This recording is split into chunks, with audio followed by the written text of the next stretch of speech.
Hello and welcome back to my channel. If this is your first time here, I'm Nurse Alyssa, and today we're going to be going over really understanding diabetic neuropathy. So the cause, the symptoms, the treatment, okay? But first, if you could hit that subscribe button, it would be greatly appreciated as it does help my channel grow. So let's get started, guys. So what is diabetic neuropathy? So patients with diabetes are at an increased risk of peripheral nervous system dysfunction, okay? Now this is termed diabetic neuropathy, okay? So even though the prevalence of peripheral nerve damage is common in patients with diabetes, it should be only diagnosed after other causes have been excluded, okay? So diabetic neuropathy is not a single entity. It does refer to a group of disorders, okay? And it affects the peripheral and autonomic nervous system in patients with diabetes. So the most common form of diabetic neuropathy is distal symmetric polyneuropathy, okay, which is categorized as loss of sensation in the lower limbs. It presents as pins and needles sensation in the lower limbs with a progressive loss of sensation and function. So this form of diabetic neuropathy is really what causes diabetic foot ulcers and impaired wound healing, okay? So glycemic control and management of diabetic neuropathy is essential component of diabetic wound care, okay? So symptoms of diabetic neuropathy, it honestly depends on the specific type of neuropathy, right? Because there are different forms. So that's really what we're going to go over here. So the most common form is the symmetric polyneuropathy. It's the most common type. It presents with your typical loss of sensation in the lower extremities, and it can also cause motor weakness because it affects the motor axons in the nerves. So it does and can cause weakness of the lower extremities. Okay, next we have autonomic neuropathy, sorry. So it often goes unnoticed because it really has unspecific nature of symptoms, okay?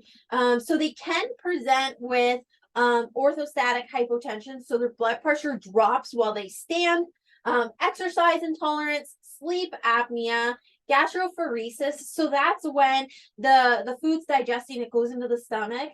It either slows or stops from going into the small intestine to be digested. So there is an increased risk of mortality rate here with autonomic neuropathy, okay? So next up, we have polyradiculoneuropathy. So this really presents in older patients, and it's gradual. So they present with weakness or atrophy. Okay.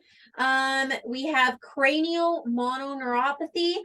Now, this can also affect so patients with diabetes can also have involvement of the cranial nerve. So that's what this one is. It affects the cranial nerve, so the nerves inside your brain. And then we have peripheral mononeuropathy. So there are different categories of this one, but median nerve mononeuropathy is the most common peripheral neuropathy in diabetic patients. And it's known as carpal tunnel syndrome. Okay, so it presents as numbness or tingling in the hands. So what causes diabetic neuropathy? So it is a multifactorial process, but really what's happening here is glucose, so your sugar, is getting stuck in the nerve fibers, okay? So it's getting stuck in there, which it affects the action potential of the nerve. So it has this sodium potassium pump, which allows the nerve to fire, okay, creating creating things to happen in your body. Your nerves need to be able to fire. Now, the glucose clogs this up. This produces free radicals and ends up damaging the blood vessels, leading to ischemic injury. Okay, so because the blood's not flowing properly to the nerves. So excess glucose then combines with proteins, lipids, nucleotides, and they create this advanced end products that end up harming the nerve. Okay, so that's really what happens to get diabetic neuropathy.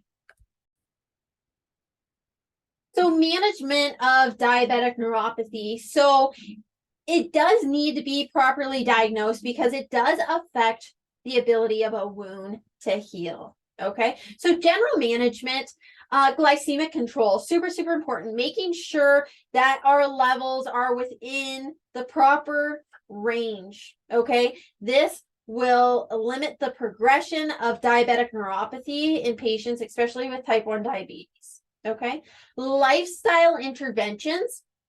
So patients should be advised to keep their body mass index within a healthy limit and aim for about 150 minutes of moderate to intense exercise every single week.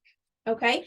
B12 deficiency. So very, very common cause of peripheral neuropathy and can be aggravated by metformin intake. Okay. So we want to make sure that we are screening for B12 deficiency. Pain control. Okay. Diabetic patients with diabetic neuropathy can present with a burning, stinging pain in their lower limbs. It does affect about 20% of patients. Now, diabetic neuropathy, it does not respond to normal pain medications and is normally treated with medications such as antidepressants or anti-seizure drugs like gabapentin. Okay, so we really need to be treating the pain. Treatment of diabetic neuropathy is effective in limiting ulcer reoccurrence too. So we really need to take these into effect and do our patient education when talking to patients and really looking for these things and just telling them why it's so important to keep that glycemic control really and the sugar levels under control to prevent so many further complications. Okay. So I hope you did find this video helpful, and I hope to catch you guys in my next video. Bye for now.